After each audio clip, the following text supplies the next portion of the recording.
Sebagai perempuan dan terutama yang suka sekali fokus terhadap bagaimana memperjuangkan hak-hak perempuan, maka di bulan perempuan ini dan sambil merayakan International Women's Day, aku dengan podcast Vera Maki kemarin sempat berpikir siapa ya yang kita undang sebagai narasumber gitu kan. Terus akhirnya kita berhasil untuk bicara dengan salah satu sosok yang sangat kuat, yang sangat inspiring di Indonesia ini. Tepatnya sekarang kita berada di Surabaya, di Jawa Timur. Siapa lagi kalau kita nggak akan ngobrol-ngobrol dengan Ibu Arumi Baksin. Tapi dia nggak mau dipanggil Ibu, maunya dipanggil Mbak aja.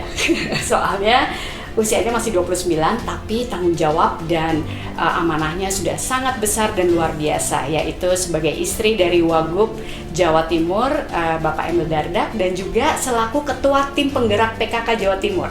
Kita akan ngobrol-ngobrol bareng sebentar lagi dengan Ibu Mbak Arumi Baksin.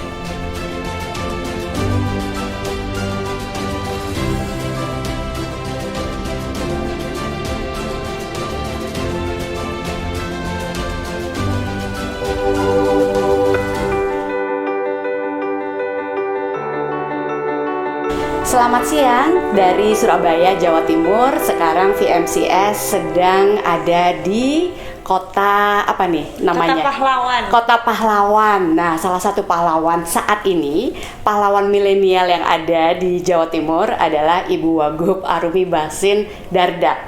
Nah, sekarang udah ada di sebelah aku. Alhamdulillah sudah ada waktu yang akhirnya ketemu gitu ya. Kita dikasih waktu kurang lebih sekitar 1 jam. Jadi Ibu Arumi ini punya multi peran. Yang pertama tentunya sebagai seorang istri dari Pak Wagub Jawa Timur, Pak Emil Dardak. Yang kedua tentunya sebagai ibu dari 3 anaknya yang lucu-lucu gitu ya, bisa lihat dari YouTube-nya Mbak Arumi. Dan tentunya sebagai ibu penggerak PKK Provinsi Jawa Timur. Bener. Iya, selamat siang. Selamat siang. Aku seneng banget ada di Surabaya. Aku yang seneng akhirnya kesini karena aku udah lama nggak ke Jakarta ya. Iya, jadi memang aku cari-cari waktunya Mbak Arumi ini untuk ke Jakarta. Kapan ya kita mau podcastan nih sama VMCS gitu kan. Tapi nggak ketemu-ketemu, memang aku yang harus pergi ke kota pahlawan ini. Yes, jodohnya memang harus kesini. Jodohnya harus kesini. Thank you banget ya udah Sami-sami. datang. Kita tuh pengen ngobrol-ngobrol sama Mbak Arumi. Gimana sih saat ini menjalankan multi peran yang begitu banyak dan harus ganti topi gitu sampai rumah topinya beda, nanti jalan-jalan ke berbagai kota topinya beda lagi. Nah itu gimana, Bu? Cerita nggak? Boleh, tapi sebenarnya kalau aku bisa picture myself sekarang gitu ya, aku ngelihat ganti-ganti peran ini tuh sebetulnya awalnya jugglingnya susah sih sebetulnya, cuman sekarang tuh udah lebih ke describe who I am. Jadi aku udah jauh lebih menikmati ketika aku menjadi ibu, terus ketika aku menjalankan peran sebagai istrinya Mas Emil juga, sebagai ketua tim gerak PKK. Nah itu especially understanding dari anak-anak. Jadi aku tuh nggak terlalu muka aku nggak terlalu ganti gitu. Jadi ketika pas sama kerjaan sama anak-anak sama Mas Emil, jadi ini tuh aku udah mulai ketemu harmonisasi yang bagus gitu. Jadi sekarang sih aku bisa ngelihat jauh lebih balance, jauh lebih ini, tapi ini nggak bisa lepas dari supportnya semua pihak ya. Supportnya Mas Emil karena sebagai suami harus rela ditinggal-tinggal sama istrinya. Iya kan sibuk juga ya. Benar gitu. Jadi kadang-kadang di rumah kalau aku lupa gitu ya, aduh aku lupa Mas Emil ternyata siang ini ada di rumah, aku lupa minta Mbak di rumah untuk masak. Jadi harus terima nasib ya. Begitu pula dengan anak-anak. Jadi mungkin ada saatnya aku bisa jemput sekolah, tapi ada saatnya aku nggak bisa jemput sekolah. Jadi aku bisa menjadi yang sekarang ini, bisa jalanin semua peran aku dengan baik itu ya kalau karena ada support dari semua pihak gitu. Iya. Nah dulu nih kalau kita lihat masa remajanya Mbak Arumi kan beda banget. Seorang selebritis, public figure. Lalu sekarang juga ada satu lagi yang diemban amanahnya sebagai istri seorang pejabat publik gitu ya. Itu gimana sih transisinya, terutama mungkin waktu itu langsung ya ke Trenggalek gitu. Terus abis itu jadi istri Wagub. Nah itu gimana tuh ceritanya, transisinya? Wah itu it's quite messy awal-awal sih. jadi awal-awal itu tuh aku benar-benar ada kebingungan gitu. Jadi aku itu tahu kalau misalnya menjadi istrinya kepala daerah itu ada peran tersendiri tuh ya ketika udah deket-deket masa pemilihan gitu. Jadi Mas nggak jadi deh gitu, nggak bisa kan. Iya, Jadi oh gitu ya. Sedangkan image di aku itu kalau pejabat beserta keluarga beserta istri itu kan mereka harus ada standar tertentu gitu. Atau sebagai masyarakat umum dulu tuh bayanginnya pasti kaku banget, pasti harus jaga wibawa banget, pasti harus gini. Nah itu sempat ada juggling ya, makanya aku merasa agak messy gitu. Jadi ketika dari entertainer full terus ke istrinya Mas Emil, ketua tim gerak PKK saat itu di Trenggalek full, itu kayak wah aku harus ngerubah. Jadi benar-benar semua tuh, tapi jadi akhirnya kagok. Sampai akhirnya satu poin di mana sebetulnya karena sering ketemu masyarakat, semakin sering ketemu sama masyarakat, jadi ada plusnya ketika mereka itu memang sudah mengenal aku sebelum aku jadi pejabat lebih gitu akrab. Jadi lebih akrab, lebih dekat. Jadi lebih akrab dan ternyata mereka itu menerima aku lebih apa adanya dibandingkan dengan yang aku buat-buat yang karena aku pikir jadi pejabat itu harus kayak gitu gitu loh, karena harus jaga wibawa, harus jaga manner semuanya gitu. Sedangkan kayak sekarang Mbak Vera bisa lihat aku intonasi bicaranya lebih cepat, terus juga nadanya tinggi dan sebagainya. Jadi kesannya tuh sebetulnya jauh lebih casual gitu dibandingkan dengan stereotip pejabat yang biasanya harus kalem dan sebagainya. Tapi ya itu penerimaan dari masyarakat itu sendiri sampai akhirnya ternyata it's okay gitu, mereka itu udah bisa menerima tetap menghargai posisi aku sebagai istri bupati pada saat itu, tetapi juga masih combine dengan karakter aku yang aslinya. Nah after messy period yang pada saat itu akhirnya mulai bisa aku udah mulai lebih pede lagi ke dunia birokrasi dengan karakter asli. Nah waktu dari juggling messy itu ada konsultan atau misalnya ada mungkin ibu gitu ya yang bantuin nggak sih untuk benar-benar mencari pakem-pakemnya tuh harus seperti apa, atau memang semuanya learning by doing, ngelihat observasi ke reaksi masyarakat pada saat interaksi seperti apa sampai akhirnya udah ketemu salahnya gitu, itu gimana tuh? Kebanyakan sih learning by doing, tapi tetap aja aku dengerin maksudnya masukan, karena kalau for me birokrasi itu kan baru pertama kali gitu dan strukturnya nggak ngerti, budaya dalam birokrasi nggak ngerti gitu, tetap harus cari referensi dari mama, dari Mas Emil juga gitu. Mas Emil sebagai orang yang akan terdampak langsung gitu. Bagaimana kelakuan istrinya pasti akan Pak Bupati atau Pak Wagub istrinya kayak gitu kan, pasti beliau yang pasti terdampak langsung gitu. Nah itu konsultasi ini gimana ya sebagainya sampai akhirnya ya itu masuk ke satu titik di mana masyarakat yang memang asli, jadi memang yang bukan birokrat gitu, yang memang asli di masyarakat itu Hai Mbak Arumi gitu segala macam. Sedangkan di birokrat itu Bu Arumi, aku bilang astagfirullah. Pada saat aku pertama kali dipanggil ibu itu usia aku 21 tahun. Oh ya Allah, masih muda banget. Ibu. Aku langsung jadi pada saat itu yang mengembalikan citra, mengembalikan jati diri dan akhirnya menemukan itu sebetulnya masyarakat umum sih. Oh oke, itu bagus banget sih. Kalau kita lihat kan sebenarnya kalau aku lihat dari sepak terbangnya Mbak Arumi dari dulu kan memang tipe orangnya tuh yang ceria, yang lively, yang friendly, warm. Memang sebenarnya ini emang juggling banget sih. Aku waktu itu salut banget gitu pada akhirnya bisa fine tuning gitu ya dengan segala posisi yang memang harus diemban gitu. Tapi kalau sekarang sih as I look at it, what I really appreciate dari Arumi itu adalah you just being yourself. Gitu. Jadi banyak gitu ya, misalnya ada yang cerita gitu kan, ini Arumi lucu banget gitu, tapi dia tuh istrinya Pak Wagub loh misalnya kan gitu. Terus aku bilang ya udah, tapi emang she's like that and she's just being genuine gitu ya, that's the way you are gitu kan. Jadi nggak ada yang dibuat-buat karena capek ya kalau dibuat-buat. Benar, the most comfortable place is ourselves. Iya, kan? betul. Jadi ya sudah begini aja, yang penting kita punya pakem-pakem atau standar-standar yang kepatutan yang harus ini. Jadi memang nggak bisa bohong. Kadang-kadang kalau di full birokratik acara venues gitu ya, aku ada beberapa hal yang memang aku harus lebih kalem, lebih apa. Tapi nggak sampai waktu awal tuh sampai kaku kaku sampai nggak berani gitu. Tapi sekarang tuh aku bisa tetap being myself, cuman calm versions. Tapi ketika di acara yang itu, jadi akhirnya aku bisa menempatkan posisi di masing-masing tempat. Iya, dan sebenarnya kan itu juga tergantung dari konten yang dibawakan ya. Misalnya lagi membahas tentang isu-isu penting atau isu-isu yang terkait dengan, contohnya waktu itu ada gunung meletus, ya kan, ada force major, bencana dan sebagainya. Tentu ya dengan Arumi being Arumi, tapi tetap pada saat harus menyampaikan empati dan juga hal-hal yang memang harus serius dibahas. Misalnya nanti kita bicara tentang stunting gitu misalnya ya memang harus serius gitu. Tapi seriusnya Arumi adalah ya it's you being serious, nanti it's you being cheerful gitu ya, it's still you gitu kan.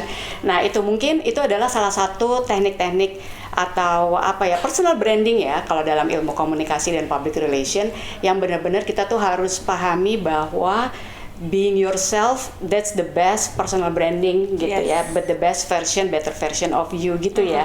Seperti itu ilmu yang kita dapat dari Mbak Arumi pada kesempatan kali ini.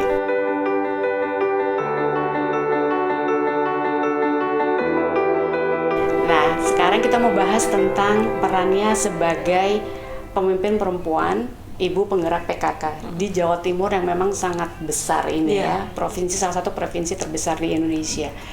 Itu bagaimana lika-likunya Mbak Arumi?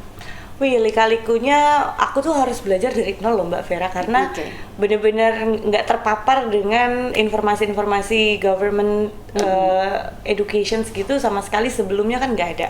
Jadi dari mulai zaman Trenggalek sampai dengan sekarang zaman ini mempelajari betul peta Jawa Timur, kemudian masalah-masalah sosial yang ada, sampai akhirnya peranan aku dengan jabatan yang diamanahkan ini itu harus seperti apa gitu, with all the team ya of course. Jadi ya di situ aku mempelajari lika-likunya, mempelajari budayanya, mempelajari masalah sosialnya, sampai akhirnya oke, kita punya jabatan ini, dikasih amanah, selama masih ada di tanganku, mudah-mudahan aku bisa menempatkan gitu ke posisi-posisi yang benar dan bisa bikin impact gitu. Iya, nah itu kira-kira ada KPI-nya kah, misalnya parameter yang harus dicapai gitu sebagai ketua penggerak PKK, dan bagaimana interaksinya dan komunikasinya ya dengan para penggerak PKK di setiap daerah, di setiap kota-kota gitu ya. Apa yang dipersiapkan oleh Mbak Arumi? Oke, kalau KPI itu sebenarnya ada, khususnya untuk masalah-masalah sosial itu. Kita kan punya program prioritas dan program umum gitu ya. Program prioritas ya kita stunting gitu. KPI-nya jadi di situ ada penurunan nggak tiap tahunnya, kemudian ada case-case baru nggak, kemudian stunting itu udah teredukasi ke semua, khususnya para ibu muda belum gitu. Kemudian bagaimana turun ke lapangannya, ini ya contoh di Jawa Timur, daerah Madura, Surabaya dan sebagainya, ini kulturnya mirip-mirip, tetapi nggak bisa dibandingin sama yang Mataraman, daerah Trenggalek, Tulungagung dan lain-lain. So masuknya kita tuh harus beda, dan permasalahan di masing-masing wilayah itu beda. Misalnya ada satu contoh, kalau misalnya daerah-daerah tertentu, aku nggak enak kalau nyebutinnya ya, tapi masalahnya itu bukan, banyak bilang stunting itu pasti faktornya kemiskinan, karena kan berhubungan dengan gizi. Tetapi ternyata nggak juga. Jadi faktor utama stunting itu adalah pengetahuan. Gitu. Jadi knowledge-nya ya, pengetahuan tentang gizi. Karena gizi itu semua produk makanan tuh sebetulnya bergizi. Tapi kalau kita nggak tahu cara gizi, kasih makan gizi yang seimbang, kombinasinya ya, combiningnya ya. Betul. Jadi misalnya para nelayan yang biasanya nangkap ikan, logikaku kan, itu kan pasti anaknya harusnya gendut-gendut, sehat-sehat, luar biasa, tinggi-tinggi gitu ya. Tapi ternyata enggak. Kebanyakan mereka yang terdampak karena sisi dimana ketika melihat produk makanan yang berkualitas itu, karena punya nilai ekonomi yang lumayan, mereka sama sekali tidak menyisihkan untuk keluarganya. Jadi mereka langsung 100% gitu. Jadi, nah itu hal-hal gitu. Padahal sebetulnya ngambil seekor 2 ekor tidak akan mempengaruhi mereka yang secara signifikan di ekonomi gitu. Nah, jadi dikasih makan apa itu anak-anaknya? Ikan asin. Jadi by produknya. Atau petisnya. Enak, bergizi juga, tapi kurang untuk anak yang masih dalam pertumbuhan gitu. Iya, benar banget. Lalu kemudian apa, ada intervensi tentang awareness? mengenai awareness ini. Jadi sebetulnya kita punya akses terhadap makanan bergizi. Kita punya, apalagi apalagi bapak ibu yang ada di desa, Iya. aduh itu nggak perlu pakai uang, ada di halamannya, ada di semuanya ada. Tetapi karena kebiasaannya pakai nasinya segunung, lauknya lebih sedikit, bukannya salah ya, kadang-kadang saya juga masih begitu. Aku juga gitu, yang penting segonnya Bener. Tetapi kasihan anak-anaknya, karena ibarat misalnya kalau kendaraan kan butuh bensin untuk bisa jalan, anak-anak ini juga butuh bensin, butuh asupan supaya bisa meninggi, bisa semakin cerdas dan sebagainya. Jadi ini kita semua bicara di luar faktor keturunan ya, jadi maksudnya optimize the growth.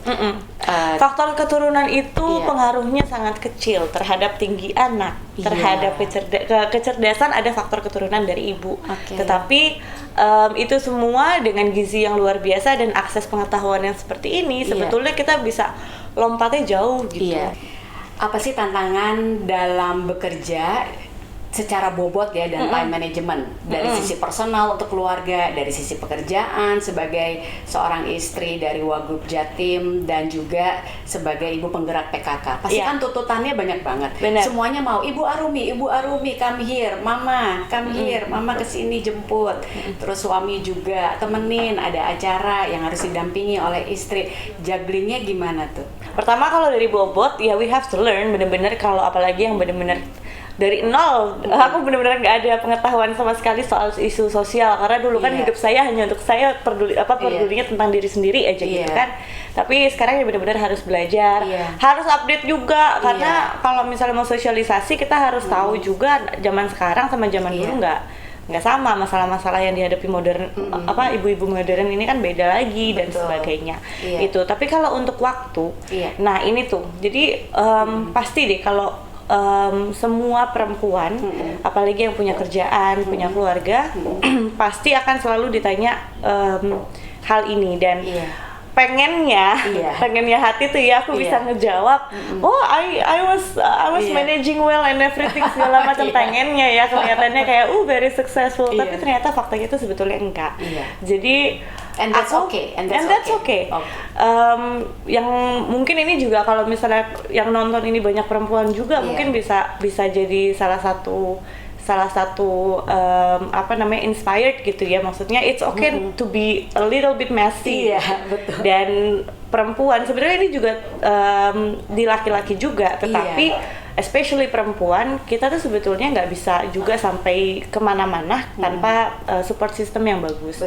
Jadi aku punya keluarga ya tadi cukup pengertian dengan beberapa kesibukan dan peran-peran.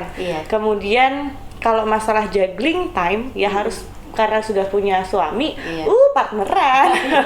Jadi alhamdulillah Mas Emil itu ya Mbak, alhamdulillah dia tuh masih mau kayak misalnya, sayang aku harus ada keluar kota lebih dari 3 hari. Nah itu tuh udah, kalau sehari 1 malam segala macam aku minta izin sama anak-anak masih pede gitu. Tapi kalau udah agak lama tuh udah akunya anxiety kan.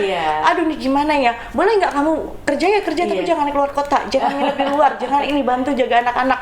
Kalau enggak ya kita berdua harus sama-sama mengalahkan sesuatu gitu. Jadi dan nggak selamanya, nah ini nih nggak selamanya perempuan yang harus ngalah, karena banyak kalau di sosial itu sometimes kita kan sebagai perempuan tuh kayak punya tuntutan tidak terlihat, harus kalau misalnya dua-duanya sama-sama bekerja, tapi ini juga sama-sama penting ya, perempuan yang harus automatically kalah gitu. Nah ternyata nggak juga gitu, karena semua itu bisa dikomunikasikan, bisa diatur sama-sama, dan ya itu. Jadi aku bisa ada di sini, aku bisa juggling time, itu sebetulnya ya karena support system dan pengertian dari orang-orang yang di sekitar aku. Dan tadi kata kuncinya adalah komunikasi. Kalau kita merasa bahwa kita sudah banyak bebannya, tidak ada salahnya untuk mengkomunikasikan kepada suami. Itu mungkin orang merasa berpikir, kalau aku mengkomunikasikan kepada suami bahwa aku nggak bisa mengerjakan pekerjaan ini gitu ya, karena harus keluar kota dalam jangka waktu lama, mungkin ada rasa bersalah dulu, dan ada rasa bahwa aku tidak bisa menjalankan tugasku, sehingga mereka lebih baik nggak berkomunikasi gitu ya. Akhirnya stres gitu ya, padahal sebenarnya suaminya mau, cuma karena nggak ngomong ya jadinya nggak dikerjain gitu. Karena sebagai perempuan sebetulnya kita itu kadang-kadang tuh punya tuntutan sosial walaupun nggak terucap ya. Jadi kita tuh ngerasa all that is our responsibility gitu. Which is aku bangga gitu sebagai perempuan bisa mengklaim itu. Tapi ada juga saat-saatnya boleh kok kita sebetulnya negotiate terhadap hal itu, apalagi kita udah invest di suami yang bagus. Aku tuh ngerasa gitu, Mbak. Wah, aku banyak banget soalnya yang bilang dari mulai aku umur 19, kenapa nikah umur 19 gitu kan.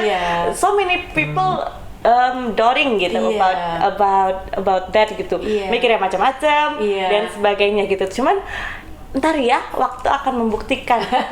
Aku nikah muda itu adalah investasiku karena menemukan orang yang tepat. Betul, iya. Gitu. Benar itu benar banget. Jadi ya semua decision itu memang nggak bisa di stereotyping ya. Semua pasti udah ada case-nya masing-masing, porsinya masing-masing. Dan ini sebenarnya juga salah satu dilema yang terjadi di Indonesia ya. Banyak perempuan-perempuan yang merasa tertekan karena tuntutan sosial tersebut, lalu apalagi judgement sosial. Makanya sekarang mungkin kalau kita lihat isunya ada yang nggak mau punya anak, maunya child free, itu pun juga masih ada judgement gitu ya. Padahal kan ya it's really up to that person gitu ya. Kalau aku melihatnya ya personally ya. Nah, tapi banyak yang nggak bisa terima itu dan pada akhirnya mereka nggak bisa membuat keputusan yang benar-benar berdasarkan apa yang dia mau gitu ya. Nah, itu ada nggak sih keresahan-keresahan seperti itu yang pada akhirnya berdampak kepada kesejahteraan dan kualitas dari perempuan misalnya di Jawa Timur?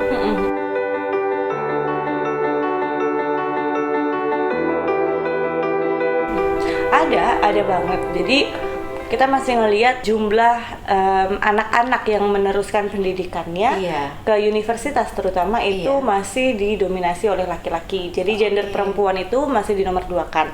Nah, ketika ditelusuri banyak ketika misalnya orang tua itu punya misalnya 2 gender anak, ada laki-laki dan perempuan. Tapi terbatas dengan ekonomi misalnya. Jadi ketika sudah saatnya harus ke jenjang yang lebih tinggi, ke jenjang yang lebih serius, investasinya harus lebih banyak. Mereka harus memilih dan biasanya laki-laki lah yang itu, walaupun misalnya ranking yang lebih bagus sih perempuan gitu. Jadi hal-hal ini masih terjadi. Nah, kita berusaha untuk bisa hadir untuk bisa menjawab ini karena ini udah generation to generation. Jadi pemikiran ini tuh kadang-kadang part of the beauty of Indonesia ya. Jadi nggak bisa kita satu generasi begitu dan kita juga nggak punya hak juga sih untuk ngejudge. Jadi apa yang menurut kita bisa hadir sebagai solusi tanpa menghakimi, itu yang kita coba hadir di situ. Pernah nggak sih ada kendala komunikasi gitu kan, bahwa tipenya karakternya beda-beda berdasarkan wilayah-wilayah tertentu di Jawa Timur? Bagaimana mengatasi tantangan-tantangan komunikasi itu? Misalnya pernah nggak ada salah pemahaman atau salah tafsir sehingga target-targetnya tuh terhambat untuk tercapai gitu? Ada banget. Jadi dan itu kebanyakan kan bertentangan dengan paham-paham yang masih dianut di daerah. Jadi contoh, aku sebagai part of pemerintah sekarang ya kan harus memperjuangkan 2 anak lebih sehat gitu. Jadi bukan hanya 2 anak cukup, tapi 2 anak lebih sehat fisiknya, sehat ekonominya di masa yang akan datang. Betul. Ini kaitannya sama KB berarti ya? Sama KB sebenarnya bukan hanya sama KB, tapi lebih ke keluarga yang direncanakan. Jadi harapannya semua generasi itu, apalagi yang punya pilihan, ini belum nikah nih saat ini nih gitu, berarti kan masih punya pilihan untuk merencanakan. Aku di masa depan mau punya anak atau tidak, mau punya anak pun berapa, dan kesanggupan ekonomiku berapa. Jadi harapannya itu kita bisa menyampaikan pesan ini, karena sesuatu yang direncanakan insya Allah lebih, walaupun semua nanti plannya ya Tuhan yang akan mengatur, tetapi kan ikhtiar kita sebagai manusia tuh kalau bisa direncanakan supaya setiap anak yang lahir itu sudah dipikirkan hak-haknya dia untuk pendidikan, untuk sebagainya. Nah di daerah kan masih banyak penganut banyak anak banyak rezeki, which is ya oke. Nah kemudian kita nih sebagai perempuan, apalagi kalau sudah perempuan-perempuan yang di kota kan biasanya sudah terpapar dengan modernisasi ya kan. Nah itu tuh loh, perempuan tuh harus sekolah yang tinggi, ini tuh harus yang tinggi segala macam. Jadi paham-paham yang kita anut di kota ini kadang-kadang, dan itu mungkin salah satunya kita pengen gitu karena isu nasional juga bahwa keberpihakan terhadap perempuan kita masih under 30%, minimal 30% kan kita harus mencapai. Betul. Nah itu kita masih punya PR kan di segala bidang. Benar. Nah itu kan kita pengennya ayo perempuan nih harus sekolah yang tinggi segala macam, tapi ternyata yang unik aku juga menemukan bahwa ada perempuan yang mengambil peran saya happy untuk jadi ibu rumah tangga. Betul. Dan saya ngerasa bangga. Yang kalau tadinya sebelum yang aku lihat langsung aku beranggapan itu mereka teropres ya, maksudnya mereka itu terbatas ya. Betul. Nggak semuanya juga ternyata. Jadi kadang-kadang ada benturan-benturan di situ, tapi akhirnya ya kita harus bisa memunculkan solusi untuk setiap case gitu. Betul. Jadi yang tadi ya sebenarnya itu adalah hak dari setiap perempuan untuk memilih dan merencanakan tadi ya. Tadi kan banyak yang bilang bahwa if you fail to plan, you plan to fail gitu kan. Jadi bukan kita harus bertanya gimana nanti, bukan nantinya gimana gitu. Iya, benar. Ya kan? Iya, dan tadi ada yang mengatakan bahwa apapun yang kita lakukan bahwa itu adalah decision yang dibuat berdasarkan proses pengambilan keputusan yang benar gitu kan. Pada akhirnya orang memilih untuk misalnya menunda pernikahan atau misalnya merencanakan untuk menunda memiliki anak gitu. Atau misalnya dia punya rencana tadi gitu, saya mau jadi ibu rumah tangga aja gitu.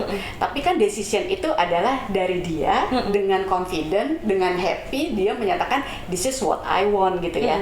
Jangan sampai bahwa dia punya suatu keputusan, bahkan untuk ibu wanita karir ya. Jangan-jangan ada wanita karir yang dia merasa depresi gitu karena dia berpikir bahwa sebenarnya saya mau jadi ibu rumah tangga, tapi saya harus bekerja. Nah, mungkin hal-hal itu yang kemudian kalau kita bicara mengenai improve the quality of life of women in Indonesia, hal-hal seperti itu ya. Jadi harus dibicarakan, didiskusikan, dan juga memberikan pemahaman terhadap ya siapapun ya supporting system bahwa ini yang aku mau gitu kan, dengan segala konsekuensinya, dengan segala risikonya, tapi ini yang mau aku kerjain. Mungkin seperti itu ya. Benar.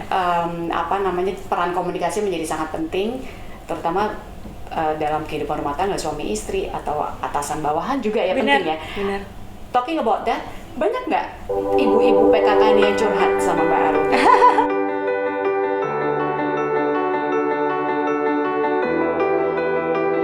Jarang sih. Jarang. Biasanya kita tuh lebih ke kerja, dan kalau ngobrolin masalah yang kita temukan. Jadi wow, unik sekali ya ada masalah ini in this era gitu, in this modern era gitu. Dan harus menyelami beberapa itu. Tapi aku akhirnya jadi dari perjalanan semua menjadi ketua tim Gerak PKK, sebenarnya aku merasa ada sesuatu yang dulu aku nggak pernah explore dalam diriku. Sekarang tanpa sengaja kok tereksplor. Terus itu apa tuh contohnya? Ya sisi lebih pengetahuan tentang sosial, jadi tentang sesama perempuan terutama ya, karena kalau PKK tuh pasti pusatnya di keluarga dan marketnya itu adalah perempuan. Nah itu so many different layers gitu di perempuan. Kita ngelihat perempuan yang hebat-hebat, ada yang entrepreneur, ada yang ibu rumah tangga tapi membesarkan anaknya itu yang aduh aku bisa nggak ya kayak gitu ya. Jadi so many kegigihan, inspirational women gitu, dan masalah-masalah sosial yang ditemuin gitu.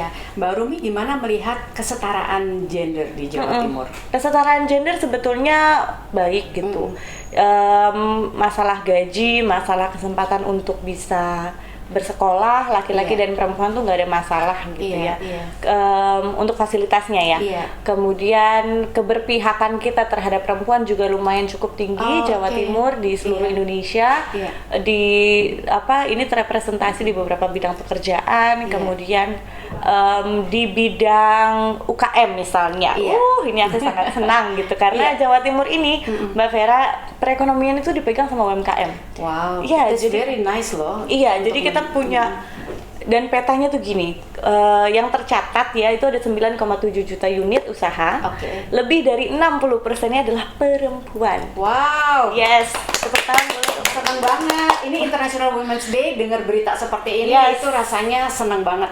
Benar, makanya Jawa Timur ini pada saat pandemi itu memang kita ada kayak turun ya pasti ya. Mungkin it happens in all province, tapi kita bounce back-nya lumayan cepat. Dan itu tuh nggak bisa lepas dari jasanya para perempuan-perempuan yang memang karena resilient banget ternyata perempuan ini, ya Allah. Kayak bagian dari karakter dasar perempuan-perempuan di Jawa Timur yang memang gigih gitu ya, pekerja keras, selalu pengen maju, ambi gitu ya. Iya.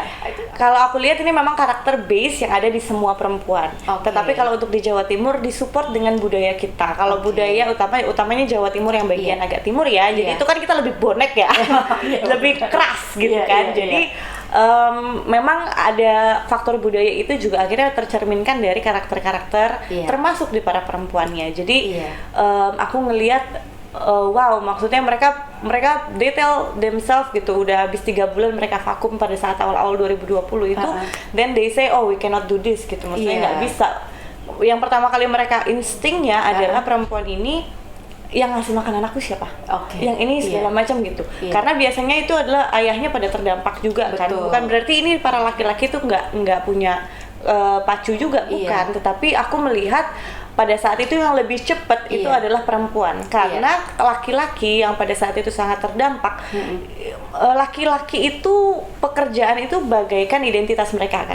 Jadi egonya sangat tinggi. Memang laki-laki dengan egonya kan memang satu paket gitu ya.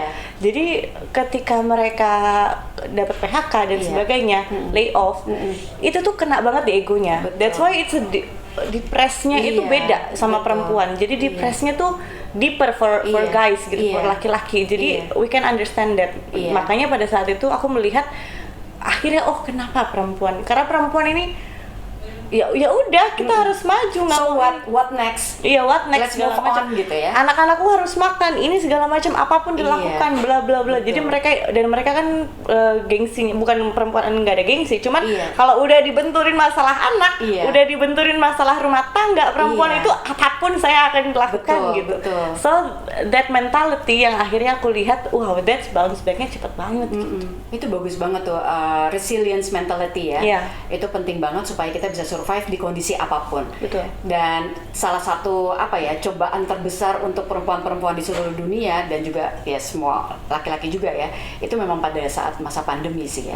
Aku juga ngerasain sendiri gimana harus bisa juggling antara how I can adjust myself di pandemic, dan apalagi di awal-awal kan kita nggak tahu ya ini apa arahnya, mau kemana, endingnya seperti apa gitu kan. Terus juga harus memanage anak-anak. Waktu itu anakku ada jadi guru lagi kan, jadi dosen juga. Terus udah gitu anak-anak itu 3 anakku tuh dalam 3 fase yang berbeda. Yang satu sudah teenager, yang satu masih anak-anak waktu itu usianya 6 tahun ya gitu. Jadi different reaction dan needs dari mereka melihat pandemi gitu. Dan juga suami ya tadi ya, kita semuanya ada di rumah gitu kan, everyday kita ketemu. Itu memang pada akhirnya karakter kita lah yang bisa dan kerja sama ya, gotong royong di rumah ya, yang bisa akhirnya membuat kita tuh melewati itu semua gitu ya.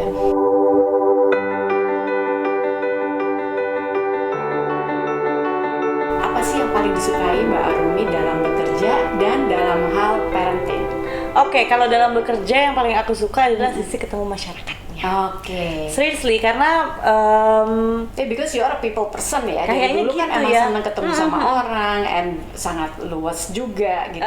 Sisi kerjaan tuh, karena aku ngerasa semakin banyak ketemu sama orang, bobotnya tuh semakin banyak. Jadi I can see a layer of life itu lebih banyak lagi, dan it's very inspirational buat aku. Dan ketika aku pulang itu biasanya pengalaman aku yang ada di lapangan itu tuh bisa menjadi guru untuk di rumah, untuk parenting aku juga gitu. Nah, kalau untuk parenting, aku nggak tahu ya, aku ini tipe apa ya. Aku ngerasa aku wanita modern, tapi ada sisi-sisi kolotnya juga gitu. Gimana? Aku adalah dalam hal apa? Aku adalah salah satu orang yang sangat enjoy being a mother. Jadi maksudnya, tapi bukan mother yang aku mother, kamu anak, kita ini enggak gitu. I feel like I can create my own best friend. Apalagi ada anak perempuan gitu. Jadi sisi itu aku sangat enjoy gitu. So you're very close with your children ya? Ya lumayan. Pasti kan kita hidup ada ups and down-nya ya. Moodnya juga kadang-kadang bisa berubah dan sebagainya. How you handle that? Kalau lagi kesel tuh gimana sih? Kalau lagi kesel, pernah marah nggak? Ini nggak pernah marah ya? Benar. Ini yang mungkin ya tahu. Semarah-marahnya pasti bisa senyum lagi ya? Ya itu maksudnya Wah, itu panjang itu ya. Jadi setiap usia itu memiliki, jadi usia berpengaruh sekali ya gitu. Aku Iya. yang dulu pasti beda banget dengan aku yang sekarang. Iya. Kalau aku yang sekarang mungkin beda lagi dengan nanti seiring Iya. bertambahnya usia. Iya. Nah, tapi so far aku tuh pernah dengar ini Mbak Vera. Jadi akhirnya ini sometimes it save me from humiliating myself. Karena kadang-kadang perempuan kalau misalnya udah bad mood, sometimes Iya. kan nggak pandang lokasi, nggak pandang Iya. venue, kita udah bad mood aja.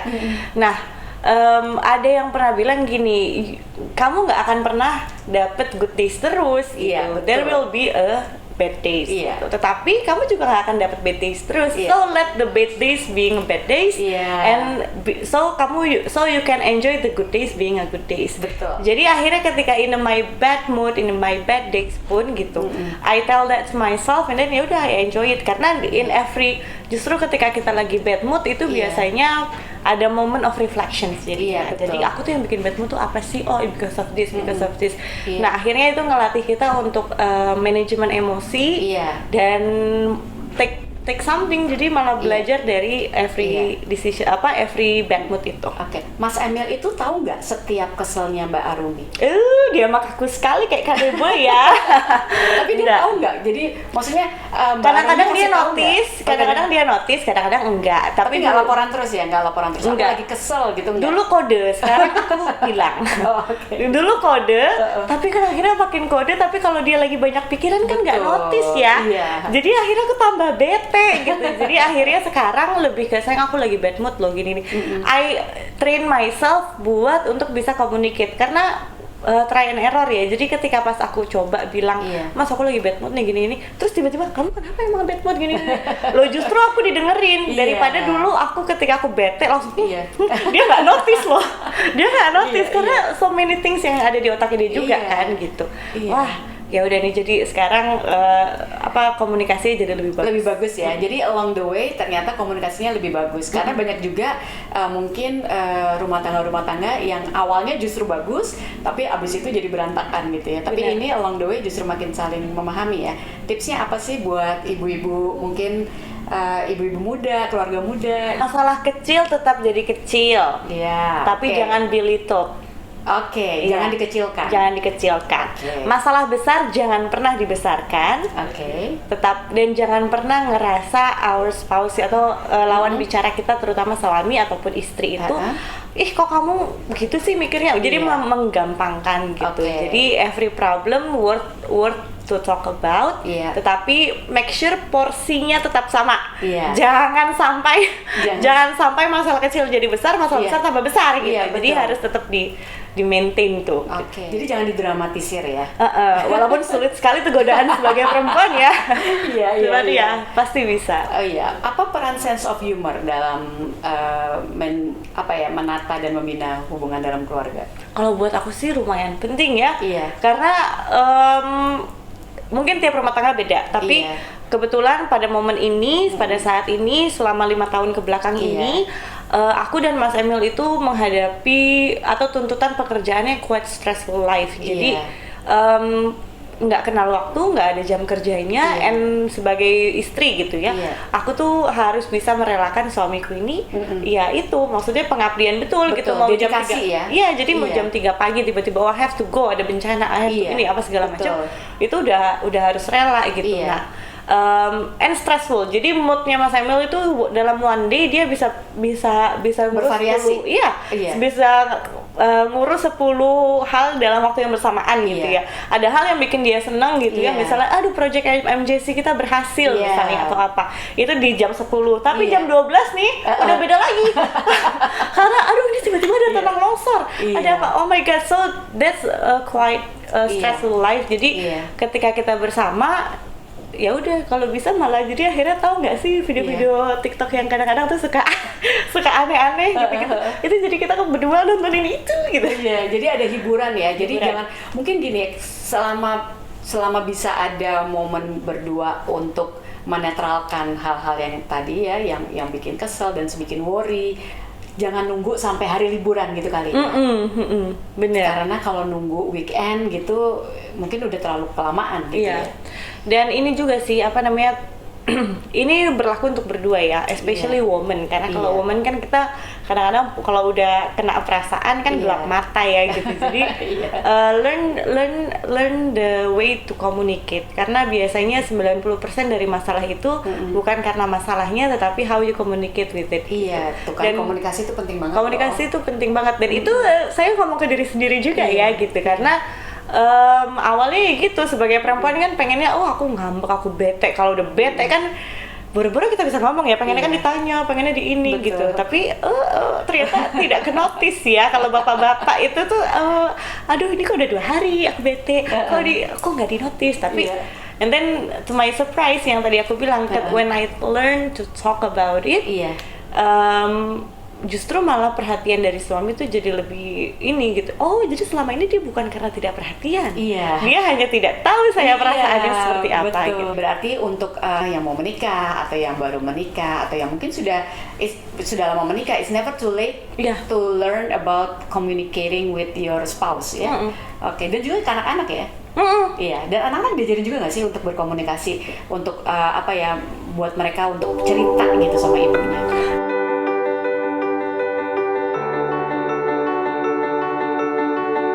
Iya, jadi kalau aku awalinnya dengan aku menceritakan apa yang aku alamin hari itu misalnya. Jadi caranya kita mulai duluan. Karena anak-anak itu kita aja udah gede kayak gini masih have to learn how to communicate gitu, gimana anak-anak gitu. Nah anak-anak jadi awal-awalnya dari mereka sedini mungkin ketika mereka udah punya rasa curious, mama kok kerja terus, mama kan jadi komplain itu dari awalnya komplain, aku turn to something yang bisa buat bonding justru. Jadi mau dia ngerti nggak ngerti, namanya anak kecil banget ya waktu itu ya. Jadi mau dia ngerti nggak ngerti, iya mama tuh pergi terus soalnya mama tuh ngurusin ini, kamu tahu nggak? Jadi ada kasus tuh di sini. Tentu cerita-cerita yang harus sesuai usianya ya, yang bisa jadi ada filternya juga. Tapi aku jelasin apa yang aku kerjakan. To my surprise, aku nggak tahu itu rasa ngerti apa enggak ngerti, cuman they wanted more. Jadi justru sejak aku mulai terbuka, jadi pertanyaan atau komplain yang mereka itu aku rubah jadi kesempatan aku untuk bisa lebih dekat sama anak-anak. Aku komunikasikan sesuatu yang lebih penting. Nah itu tuh jadi akhirnya pengertian mereka datang sendiri. Jadi mama sekarang harus kerja ya gitu, especially on the weekends kayak gini kan. Mama harus ngapain, mama harus ini soalnya mama kerjain ini. Itu suddenly langsung okay, that's important mah, so you have to go. Jadi yang awalnya komplain nggak jadi komplain gitu, malah punya understanding. Jadi kita juga don't underestimate the power of the kids being able to listen and to understand ya. Ternyata aku pun kaget awalnya tuh aku cerita tuh untuk tujuannya supaya kamu bingung besok-besok kapok hanya sama mama ya. Ternyata mereka ngerti. Tapi jadinya support ya. Jadinya support. Ini kan sudah menjalani mengemban amanah selama berapa tahun ya, Arumi? Ini tahun dinas terakhir kita, jadi udah 4,5 tahun. 4,5 tahun. Pelajaran berharga apa sih yang Mbak Arumi petik gitu, yang ini nih the lesson learned tuh this one gitu, itu apa? Ya, kalau untuk aku pribadi itu aku bisa melihat the layers of life.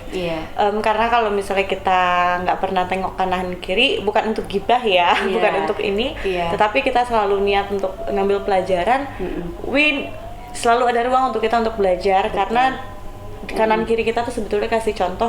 Ini ada contoh sukses rumah tangga yang based on communications. Ini ada rumah tangga sukses di mana suami dan istri bekerja di satu perusahaan yang sama. I never can imagine that gitu, kita di rumah aja bisa berantem, gimana kalau misalnya di kantor ada sama. kayak gitu ya? Ada juga, maksudnya the layer of life itu kasih aku lebih banyak pengalaman. Itu yang pertama. Yang kedua, sebenarnya satisfactions of ngerasa aku bisa bermanfaat buat orang lain. Jadi nggak tahu ini kind of selfish or not, tapi I don't think so. That's good. For me tuh kayak this is yang nggak mungkin bisa dibayarkan gitu. Jadi berapapun lamanya aku di sini yang masih dikasih kesempatan sama masyarakat dan sama Tuhan,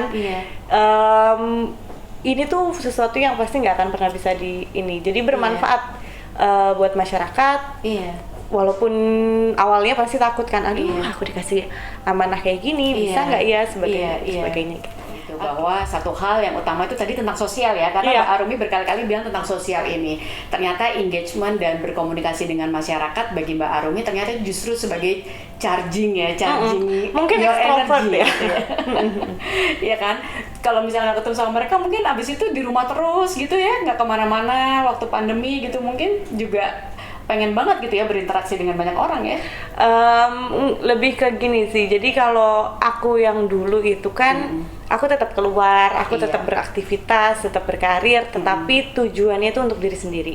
Jadi tujuannya itu gimana aku bisa lebih maju lagi karirnya, memperkaya secara ekonomi, makin ini. Jadi all about myself gitu. Tapi ketika di sini ada ya itu sesuatu yang aku nggak pernah tahu aku punya, itu ada gitu. That's really nice. Iya, ada sense of satisfaction juga gitu. Dan ini yang mungkin yang dimaksud Emil loh Mbak. Bayangin nggak sih dulu dia kerja bagus-bagus di kantor gitu, tiba-tiba aku mau masuk politik. Kaget aku. Jadi maybe this one yang dia maksud. Iya, jadi kalau misalnya kita bicara mengenai suaminya Mbak Arumi ya, Mas Emil Dardak gitu. Sebenarnya dia punya option banyak banget not to be in this position dalam hal begini. Ini aku ya mungkin this is my honest and personal view gitu ya, bahwa dia bisa kok punya misalnya pekerjaan yang jauh lebih bagus daripada ini, yang mungkin secara ekonomi jauh bisa lebih wealthy gitu ya for him gitu ya. Tapi kenapa dia memilih untuk melayani masyarakat, melayani dalam hal ini adalah di Jawa Timur gitu ya. Kenapa dia memilih ini? Kalau menurut aku itu ada yang namanya calling ya, callingnya dia gitu. Memang sudah menjadi apa ya?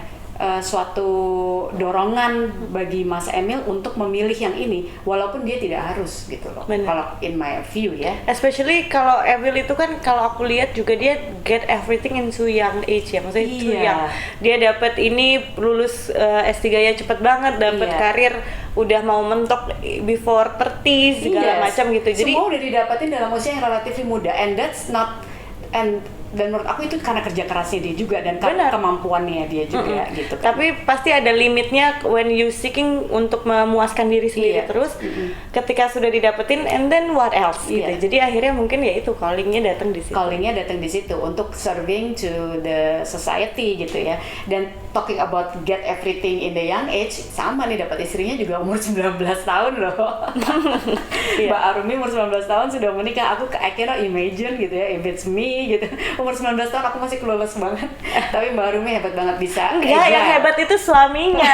Karena harus ngeladenin aku. Maksudnya I'm being 19 and then menikah, dan aku tuh nggak ngerasa aku tuh udah ibu rumah tangga, ngerti nggak? Mentally tuh aku nggak ngerasa aku ibu rumah tangga pada saat itu. Aku masih kuliah, aku masih ini, masih itu, karena perjanjian aku gitu. Kamu jangan tiba-tiba aku nikah, aku disuruh masak, aku disuruh ini. Aku nggak ngerti ya gitu. Jadi ketika menikah, I'm still being myself and teens di usia itu. Jadi yang harus sabar, yang harus di itu ya Mas Emilnya ya. Mau gitu suami. Tapi punya istri yang ya jauh deh Mbak dari melayani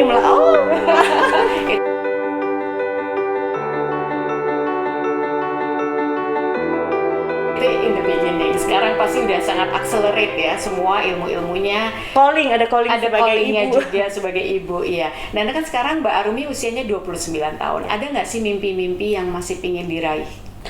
Pasti selalu masih ada. Jadi boleh spill nggak? Aku tuh mungkin lebih ke personal growth-nya gitu ya. Maksudnya in terms of mau punya skill baru misalnya, I don't know what it is. Cuman aku ngebayangin aku pengen dia punya skill baru. Terus juga itu untuk lebih ke personalnya. Jadi personal satisfaction. Kemudian jadi kalau personal growth ya. Iya. Terus juga, harapan, karena ini sangat nyambung dengan yang kedua. Yang kedua tuh aku tuh punya harapan anak-anak aku tuh to be a very independent, to be a very, mau yang cewek, mau yang cowok. Pengennya mereka in such a young age, mereka udah tahu mereka mau jadi apa. Karena menurut aku step itu aja udah penting gitu. Tetapi kayaknya anak-anak aku sulit deh untuk nggak untuk sampai ke situ kalau nggak di get inspired, especially from the parents and so on. Jadi lebih ke personal growth secara itu sih. Oh oke, iya. Moga-moga semua mimpi cita-citanya Mbak Arumi tercapai ya. Amin. Aku tahu bahwa ini sebentar lagi Mbak Arumi udah harus pergi ke Sidoarjo ya. Ternyata ke Mojokerto. Aku Mojokerto, iya. Jadi harus keliling-keliling. Talking about the cities ya, Iya. keliling-keliling. Kota mana sih yang jadi favoritnya Mbak Arumi? Aduh, semua kota memberikan banyak kenangan yang beda. Aku Iya. suka ke Madura karena Oke. suka sama masyarakatnya yang kayaknya sama karakternya kayak aku gitu ya. Jadi very outgoing. Jadi oke. orangnya rame gitu Iya, kan. iya. Terus pantainya bagus. Aku ke pulau-pulau yang ada di Madura. Iya. Tapi kalau ingin ketenangan aku di daerah Mataram tuh. Jadi Tulungagung, Trenggalek, Iya. Pacitan gitu. Iya. Dan so far sih itu sih. Oke. Jadi semua daerah sebetulnya Punya- memberikan kesan yang Pasti Beda-beda. suka belanja karena UMKM-nya katanya kan banyak nih di Jawa iya, Timur. dan suka makan kuliner. Pasti belanja nggak sih kalau setiap Pasti. kota-kota itu? Pasti. Sekaligus membantu para ini kali ya, para UMKM yang ada di sana ya. Secara tidak langsung, Iya, tapi kan? yang pasti membantu aku dulu. Pulang bawa oleh-oleh, Bener. makanannya pasti variasinya banyak banget ya. Banyak banget. Di Jawa Timur Misalnya ya? pecel tuh dari mulai Pacitan sampai Madiun tuh ada, Iya. tapi rasanya beda-beda. Jadi ada keunikan masing-masing. betul. Lodo ada ayam lodo di Trenggalek, Iya. ada nasi lodo di Tulungagung. Oh itu beda lagi ya? Beda lagi. Oh karena Jadi aku suka banget ayam lodo Trenggalek itu pasti. cobain nasi lodo yang di Tulungagung juga. Oke. Sate juga ya? Sate Ponorogo. Iya, gitu. sate Ponorogo juga ada enak. Nah, ini talking about Arumi yang sekarang ternyata dari umur 19 tahun menikah, lalu sampai sekarang udah punya 3 anak, dan dengan amanah yang menurut aku itu sangat besar ya, terutama untuk Arumi yang di usianya 29 tahun. Nah, apa sih pesan atau advice yang Arumi bisa berikan saat ini untuk the young 17 years old Arumi? Gitu. Oh my god, very deep ya. Maksudnya kalau ke diri aku, stop anxiety about the future karena Oke, stop anxiety about the future. Iya, karena aku tuh dari dulu tuh mungkin anaknya terlalu banyak imajinasi gitu ya. Iya. Jadi aku nanti gede mau jadi ini, aku mau jadi ini, mau jadi ini, Iya. mau jadi ini gitu. Jadi sempat shock juga Mbak ketika Tuhan kasih rencana lain yang padahal rencananya bagus. Iya. Ngerti kan? Jadi Iya. it's not about, bukan not necessarily karena Betul. rencananya jelek. Tapi dikasih yang lebih bagus lagi, hanya berbeda gitu. Hanya berbeda, tetapi aku jadi kayak ngerasa, aduh nih rencanaku gagal semua nih, and then lulus sempet ini juga gitu. Stop worrying about our anxiety about the future. Oke. Terus juga ini mungkin buat diriku yang dulu dan Iya. juga mungkin teman-teman yang usianya masih di teens, di Iya. early 20s gitu Yes. ya. Masa depan itu adalah kumpulan dari hal-hal kecil yang kamu lakukan saat ini. Oke. Jadi tentukan masa depanmu ingin menjadi apa dan nabung apapun itu. Kalau misalnya kamu masa depannya mau jadi ini, kamu ciptain skill setnya, Iya. kamu ini gitu. Karena when you realize that Iya. bahwa masa lalu kamu nggak bisa kontrol, tapi Iya. masa depan at Iya. least walaupun rencana itu kapan aja bisa berubah, Iya. tapi ketika kamu menyiapkan diri kamu untuk lebih Iya. dekat ke masa depan itu, Iya. pasti kemungkinan tercapainya lebih tinggi. Iya, jadi juga tadi ya kaitannya yang pertama dengan rencana, yang kedua small little things that we do right now will be affecting our future. Benar. Jadi berarti harus ada prinsip kehati-hatian juga ya, terutama misalnya talking about social media gitu Iya. ya. Kayak misalnya Oh, iya. kita mau say something di sosial media, apa itu efeknya ke masa depan kita gitu kali ya Benar, mindsetnya ya. benar. Terus kalau misalnya lagi cari identitas, sometimes tuh ini aku baru belajar juga gitu. Sometimes we learn sebenarnya identiti kita tuh siapa sih gitu. Identiti kita tuh apa sih gitu. Iya, itu susah loh menemukan jati diri ya kan. Betul, Dulu kan jadi- kalau ada yang aneh-aneh, dia lagi nyari jati dirinya nih gitu Benar. kan. So salah satu ini juga salah satu yang pernah aku baca. Jadi dan kayaknya ini banget. Jati diri itu adalah sesuatu yang kamu lakukan secara konsisten. Dan sebenarnya jati diri itu bisa kamu create. Kamu ingin dipandang seperti apa di mata orang, atau kamu ingin dikenal. Kamu tuh jati dirinya siapa sih? So Oke. do that, invest that in every single day, walaupun 10 menit, 15 menit, Iya. 30 menit. Kamu misalnya pengen jati dirimu kayak Jennifer Bahdim gitu ya, very Iya. fit person Iya. gitu ya. You do All the exercise itu exercise walaupun awalnya cuma 10 menit, but you do consistently. Yes. Jadi jati diri itu sebenarnya nggak ada di mana-mana, nggak usah Iya. dicari kemana-mana. It's Iya. all on you. Iya. Tinggal kamu yang create, kamu mau jati dirimu seperti apa. Ah, Oh, that's Kalau aku tahu itu pada saat 17 tahun, oh my god, it saved me for all the anxieties and everything. Oke, iya benar, karena remaja sekarang tuh memang banyak anxiety ya, mungkin karena pilihannya masih banyak, don't know what to do sometimes gitu ya, sometimes Dan feel nggak ada lost. mentor. Dan nggak ada mentor, berarti penting ya punya mentor ya? Penting. Oke, kalau remaja gitu dia nyari mentornya sebaiknya siapa ya? Parents, karena Oke. yang paling, jadi kalau aku sih bisa ngelihatnya pertama tuh parents, kedua adalah memang pelatihan yang memang di institusi yang terjamin gitu Iya. ya. Jadi misalnya kamu ingin mendalami skills di properti, kamu pengen ini apa segala macam, selain orang tua mentor kamu, tetapi ya kamu masuk ke kelas-kelas properti. Karena yang aku takutkan sometimes di setiap anak remaja pertemanan itu kan segalanya ya. Betul, Gitu. betul banget. Tetapi sometimes kita nggak pernah bisa ngukur gitu Iya, loh, nggak iya. pernah bisa ngukur. Bukan kita curiga ke temen tuh Iya. bukan ya, tetapi kredibilitas, Iya. informasi yang kita dapat, Iya. kemudian agenda yang Iya. dipunya, nah it's gonna save, karena orang yang pasti pengennya ngelihat kamu sukses secara genuine and Iya. happy secara genuine, secara Iya. tulus, Iya. itu cuma orang tua. Oke. Jadi iya. bergaul itu untuk memperluas Iya.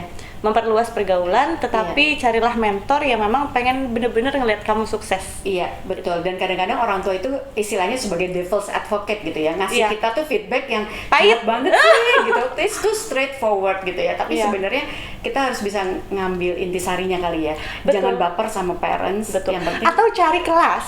kelas ya, Iya. kelas. Oke. Kelas itu lebih terukur gitu. Jadi Iya. kamu sendiri bisa mengukur, Iya. kamu sebelum ngambil 2 kelas ini Iya. kamu knowledge-nya di mana, and Iya. then setelah 2 kelas ini kamu knowledge-nya di mana. Iya. Kalau misalnya mau ajak teman untuk growing together, cuman Yes. jangan pernah jadiin mentor gitu, Iya, because iya. it will hurt nantinya. Oke, siap. Oke, thank you so much Oh, Mbak April, Arumi. thank you.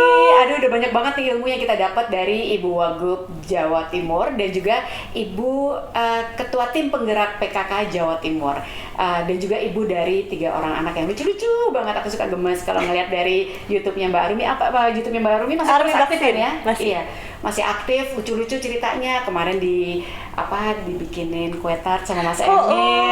iya. Itu seru banget. Terus aku juga suka ngeliat kalau suka jalan-jalan ya ke warung, kemana makan Iya, gitu itu ya. passion ya. Passion. Oke, thank you so much Mbak Arumi. Sukses Terima terus kasih. menjalankan tugas-tugasnya dan amanah-amanahnya.